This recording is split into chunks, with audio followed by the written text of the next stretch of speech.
Hi, I'm Kelly, and this is my wife Heather, and we've been married for almost 30 years. We got married in November of 1982, and boy, we were young when we got married.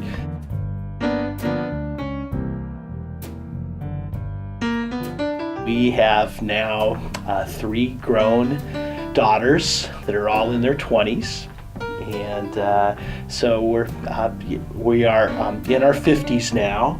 Like, I guess not quite in our 50s. I'm in my 40s. Oh, yeah, she turns 50 in the summer. October or August. So is there something that we always wanted to do as a couple, and now we're getting a chance to do as empty nesters? Well, I know, Heather, that we got married so young and then planned on waiting before we had kids, and then 14 months later our oldest daughter was born. So we've been really being a family since almost the time we got married. But I think it's been really nice now that the girls are out, that probably one thing is that our careers are able to take more risks. We went to China and lived there for a few years ago together. That was really fun. Kelly has been able to leave a pretty prominent position at another company to just go into business with a partner, because we've put our kids through college and we're finished with that. So it's like we can make some other choices now that we weren't able to make before. Yeah. And I can not work 40 hours a week, but work part-time and then do a little more ministry type stuff. And you know, the other thing we love to do is just get out and do road trips maybe on the weekend and go do some adventures, and that just has been fun now that we have a lifestyle that's got a few less demands on our schedule. Create more of a we. That's what we like doing. Most recent road trip we've had, well, that's actually kind of fun because Heather and I have got a goal for this summer of visiting all 39 Washington State county seats and taking a picture in front of the courthouse. So just last weekend, we were over in Port Orchard and down in Tacoma, and we picked off the first couple. So we're off and running on that adventure. So just pause and then say. The most rewarding part of our marriage currently, we have had a lot of time to really build trust with each other and support. So we are a really good team. We have each other's back. We are at a place in life where it's just really good. Probably the best phase we've ever had. Yeah, I would echo that. I think that we're at a place now where we just are more comfortable with each other, and there's a level of knowing that we're watching out for each other. Yeah. Wow, what's an obstacle that we've had to overcome in our marriage? Well, now you can bring out your big gun, buddy. Yeah, I will tell you that I think for us, maybe true of a lot of folks, but the biggest obstacle is trying to chase selfishness away out of our relationships. So that sounds kind of vague. Well, what do you mean? So specifically, I mean, it's easy to just be trying to do something that is all about me rather than putting myself in your shoes and thinking, what is it that Heather's really got going on right now? I know that I blow that all the time and jump and can get and be selfish, and I really, really am glad that you're a forgiving person that allows me to blow it and we can still keep it going on. I would say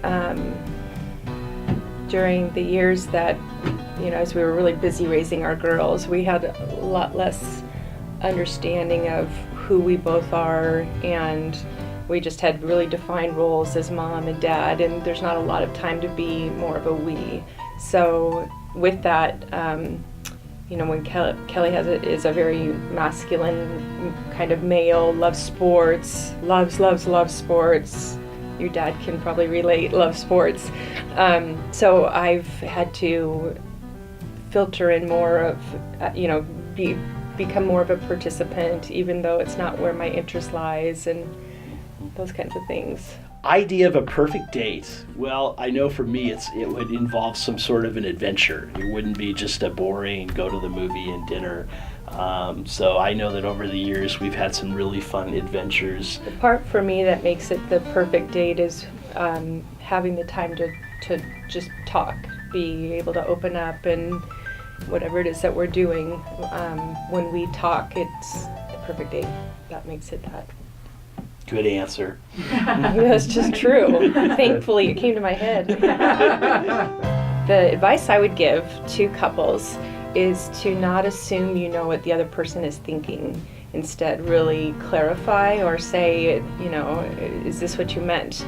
For a lot of years, Kelly and I would have times where either one of us would misunderstand the other, and it was just a delight when we'd finally sit down and talk about it. By the end of the conversation, it was a relief to know, oh, we really just misunderstood, but it took effort and process to get there. So that would be one thing I would say is don't think you know what the other person meant. I know the big thing for me is don't try to change her. I've been working really hard for 30 years to try to make Heather be the person I think she should be. He tries to make me be him. Let's get down to it. And man, when I stop trying to do that and I just accept her and actually rejoice and get excited about who she is and how God's created her and all her great gifts, that's when things get really, really easy. Do you want us to do a rap song? Yes. My name is Heather and this is my man. It's running. He'll put that No. in. Big trouble, mister. I know your mom. Coming up next on My Husband and I. I'm Brent, And I'm Patty, and we have 3 grown children and 7 grandchildren, and we've been married for 41 years. and 10 days. Did you look that up?